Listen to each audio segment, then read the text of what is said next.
نشوا کو جب پتہ چلتا ہے کہ برہان عاصم انکل کا بیٹا ہے تو اس کے لیے بڑا پلیزنٹ سرپرائز ہوتا ہے، اور دوسری طرف برہان کی دادی بھی یہ سن کے سرپرائزڈ ہوتی ہیں کہ نشوا کسی اور کی نہیں بلکہ بسما کی بیٹی ہے۔ تو وہ کھلے دل سے نشوا کی تعریف کرتے ہوئے کہتی ہیں کہ بھائی مجھے تو یہ بچی شاپنگ مال میں ہی جب ملی تھی بہت اچھی، بہت اپنی اپنی سی لگی تھی۔ بہرحال نشوا برہان کی دادی سے ریکویسٹ کرتی ہے کہ آپ لوگوں نے بینش کی شادی پر ضرور آنا ہے، لیکن آپ سے ایک ریکویسٹ ہے کہ آپ برہان سر کو مت بتائیے گا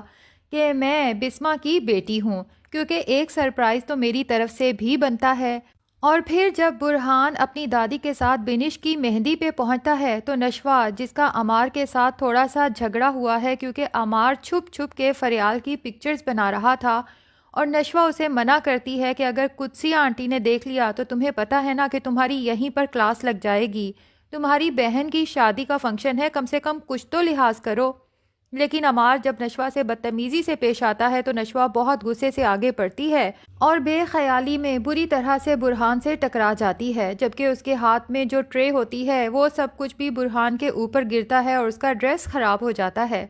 برہان خود بھی فون پہ بیزی تھا، وہ بھی نشوا کے یوں اچانک ٹکرانے پہ جب سامنے دیکھتا ہے اور نشوا کو کھڑے پاتا ہے تو اسے سچ میں حیرت کا جھٹکا لگتا ہے، اور جب یہ پتا چلتا ہے کہ نشوا اسی بسما کی بیٹی ہے جس کے ساتھ میرا باپ ہمیشہ سے محبت کرتا آیا ہے اور ساری زندگی اس کی یادوں کے ساتھ گزار دی، تو برہان کو ایک اور حیرت انگیز انکشاف ہوتا ہے۔ بہرحال ابھی تو مزید آگے بہت سے سرپرائزز ہیں جو نشوا اور برہان کا انتظار کر رہے ہیں۔ جبکہ نشوا برہان سے عاصم انکل کے نہ آنے کی وجہ پوچھتی ہے تو برہان بتاتا ہے دراصل بابا کو اس طرح کا شور ہنگامہ پسند نہیں ہے، ان کی طبیعت خراب ہو جاتی ہے۔ تو نشوا سوچ لیتی ہے کہ میں خود عاصم انکل سے ملنے جاؤں گی۔ فی الحال تو اسے یہ غصہ ہوتا ہے کہ سب لوگ شادی کا فنکشن انجوائے کر رہے ہیں، لیکن میری ماں ہے جو کچن میں گھسی کاموں میں مصروف ہے، اسے تو تیار ہونے کا بھی وقت نہیں ملا،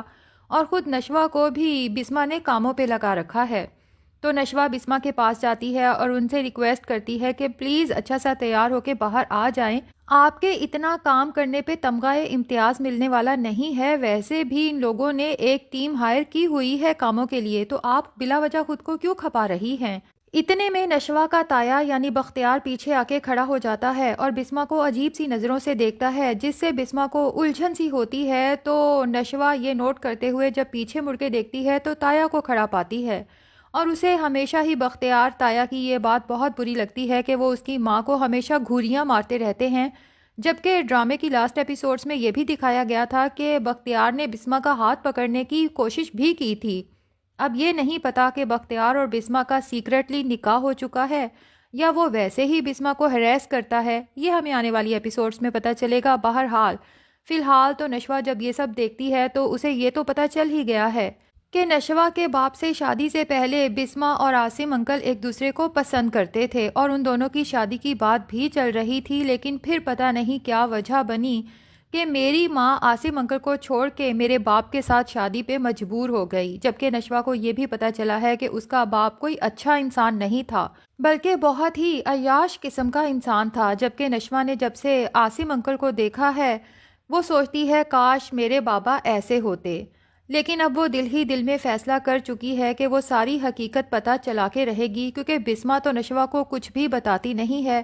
تو نشوا سوچتی ہے کہ عاصم انکل سے مجھے ساری حقیقت پتہ چل سکتی ہے، اس لیے وہ شادی کے فنکشن کو درمیان میں ہی چھوڑ کے عاصم انکل سے ملنے پہنچ جاتی ہے۔ عاصم جو اپنے کمرے میں کسی کتاب کو پڑھنے میں مصروف ہوتا ہے نشوا کو وہاں دیکھتا ہے تو حیران ہو جاتا ہے کہ بھئی تمہاری کزن کا شادی کا فنکشن چل رہا ہے اور تم یہاں کیا کر رہی ہو، جس میں نشوا بھی شکایت کرتی ہے کہ آپ شادی میں کیوں نہیں آئے، میں آپ کا انتظار کر رہی تھی۔ اور اس کے بعد عاصم سے کہتی ہے کہ آئی ایم سوری، سننا تو نہیں چاہیے تھا، لیکن جب آپ قدسیہ آنٹی سے باتیں کر رہے تھے تو میں نے آپ لوگوں کی باتیں سن لی تھیں اور مجھے تب پتہ چلا کہ آپ اور میری ماں ایک دوسرے کو پسند کرتے تھے۔ عاصم کہتا ہے نشوا یہ بہت پرانی اور بہت تکلیف دہ کہانی ہے، فی الحال میں اس پہ بات کرنا نہیں چاہتا، ایک کام کرتے ہیں میں تمہیں اپنا فیملی ایلبم دکھاتا ہوں، جس پہ نشوا بہت ایکسائٹیڈ ہو جاتی ہے اور پکچرز دیکھ کے بہت سے رازوں سے پردہ اٹھ جاتا ہے، جس میں نشوا کو پتہ چل جاتا ہے کہ عاصم اور بسما صرف ایک دوسرے کو پسند نہیں کرتے تھے بلکہ ایک دوسرے کی محبت میں بے حد مبتلا تھے۔ اس لیے عاصم سے کہتی ہے پلیز بتائیں نا کہ آپ کی میری امی سے شادی کیوں نہیں ہو سکی، جس پہ عاصم نشوہ سے کہتا ہے کہ میں نے خود ابراڈ میں انہی سوالوں سے الجھتے ہوئے اپنی زندگی گزار دی، لیکن کبھی بسمہ سے ملا تو ضرور پوچھوں گا کہ آخر اس نے مجھ سے شادی سے انکار کا فیصلہ کر کے تمہارے باپ سے شادی کا فیصلہ کیوں کیا۔ تو نشوہ عاصم سے وعدہ کرتی ہے کہ میں اس میں آپ کی پوری مدد کروں گی کہ امی سے آپ کی ملاقات کروا سکوں، جس میں آپ لوگ آرام سے بیٹھ کے ساری باتیں کر سکیں۔ دوسری طرف قدسیہ کی بیٹی فریال نے بھی نشوہ اور برہان کی طرح کارپوریٹ لاء پڑھا ہے۔ بختیار نے قدسیہ سے فریال اور عمار کی شادی کی بات تو کی ہوئی ہے، لیکن باقاعدہ رشتہ نہیں ہوا۔ بختیار عمار سے کہتا ہے کہ جتنے دن قدسیہ آپی یہاں پہ ہیں پلیز اپنی خالہ کے سامنے ایک سدھرے ہوئے انسان بن کے رہنا، تاکہ فریال سے تمہاری شادی کی بات کو آگے چلایا جا سکے۔ اب عمار جب اتنے سالوں بعد فریال سے ملتا ہے تو اسے تو فریال بہت پسند آتی ہے، جبکہ فریال کو پہلی نظر میں ہی عمار شدید ناپسند آتا ہے، اور اسے یہ بھی اندازہ ہو جاتا ہے کہ عمار نہ صرف بگڑا ہوا انسان ہے بلکہ نماز قرآن دین سے بھی کوسوں دور ہے، حتیٰ کہ عمار کو یہ بھی نہیں پتا کہ قبلہ کس طرف ہے۔ اس لیے لگتا تو یہی ہے کہ بختیار صاحب جب قدسیہ آپی سے فریال اور عمار کی شادی کی بات کریں گے تو فریال خود ہی عمار سے شادی کرنے سے انکار کر دے گی، جبکہ بینش کی مہندی کے فنکشن پہ فریال اور برہان کی بھی آپس میں ملاقات ہوتی ہے، اور جب دونوں کو میوچل انٹرسٹ کا اور خاص طور پہ یہ پتہ چلتا ہے کہ دونوں نے ہی کارپوریٹ لاء پڑھا ہے تو دونوں کو ایک دوسرے سے مل کے بہت خوشی ہوتی ہے، اور پھر لمبی ڈسکشن شروع ہو جاتی ہے۔ فریال کو تو برہان بے حد پسند آتا ہے، اور نشوہ جو عاصم انکل سے ملنے کے بعد فنکشن پہ واپس آتی ہے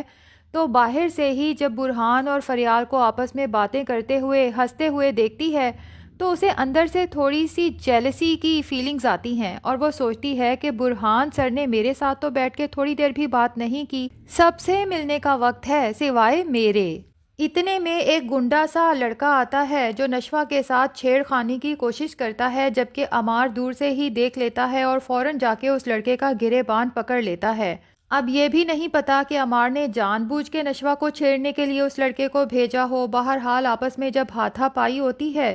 تو برہان فریال کے ساتھ باقی سب گھر والے بھی اس طرف متوجہ ہو جاتے ہیں، جبکہ نشوہ کو اس ساری سچویشن میں عجیب سی امبیرسمنٹ کا احساس ہوتا ہے۔ کچھ وہ پہلے ہی دکھی ہو گئی تھی برہان کو فریال سے باتیں کرتے دیکھ کے، اس لیے وہ تو جا کے اپنے روم میں بیٹھ جاتی ہے، جبکہ بختیار خاص طور پہ بسمہ سے کہتا ہے کہ نشوہ پہ نظر رکھا کرو۔ عاصم کا بیٹا کورٹ میں اس کے ساتھ ہوتا ہے، نشوہ کو اپنی طرف سے سمجھا لو کہ اسے عاصم کے بیٹے کے ساتھ زیادہ ملنے کی ضرورت نہیں ہے۔ ظاہر ہے بختیار کے دل میں چور تو ہے کہ وہ عاصم کا گھر اسی کے بیٹے کو بیچ کے ایک غلطی تو کر چکا ہے، اور پھر اسے یہ بھی پتا ہے کہ اس کے بیٹے عمار کے خلاف ماہین کا جو کیس چل رہا ہے اس کیس کی سپرویژن بھی بیرسٹر برہان یعنی عاصم کا بیٹا کر رہا ہے۔ تو ناظرین دیکھا جائے تو قرض جان ڈرامے میں 3-4 سٹوریز پیرالل چل رہی ہیں، لیکن ڈرامہ بہت انٹرسٹنگ ہے، اور سب سے انٹرسٹنگ ہے بسمہ اور عاصم کی لو سٹوری۔ تو دیکھنا یہ ہے کہ کیا نشوہ بسمہ اور عاصم کو ملوانے میں کردار ادا کر پائے گی تاکہ اس کی ماں کی زندگی میں خوشیاں لوٹ سکیں۔